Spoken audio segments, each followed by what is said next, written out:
আপনি কি জানেন এক বাচ্চা থানায় ফোন করে বলল, হ্যালো এটা কি থানা? পুলিশ বলল, হ্যাঁ এটা থানা। বাচ্চা বলল, আপনি কে বলছেন? পুলিশ বলল, আমি ওসি বলছি। বাচ্চা বলল, আপনার হাতে লাঠি আছে? তখন পুলিশ বলল, হ্যাঁ আছে। বাচ্চাটি বলল, তাহলে ওটা নিজের পেছনে ঢুকিয়ে নিন। ফোন কেটে গেল। ওসি সাহেব চুপ করে রইলেন। একটু পরে আবার ফোন রিসিভ করতেই প্রশ্ন। বাচ্চা বলল, হ্যালো এটা কি থানা? পুলিশ বলল, হ্যাঁ এটা থানা। বাচ্চা বলল, আপনি কে বলছেন?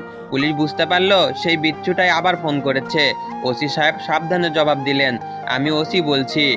বাচ্চা বলল, আপনার হাতে লাঠি আছে? পুলিশ বলল, না নেই। বাচ্চা বলল, বা এবার বলতেই পিছনে ঢুকিয়ে নিয়েছেন।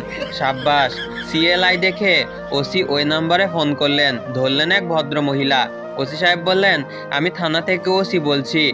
এই নাম্বার থেকে একটি বাচ্চা ছেলে আমাকে ফোন করেছিল, বলছে হাতের লাঠিটা নিজের পেছনে ঢুকিয়ে নিন।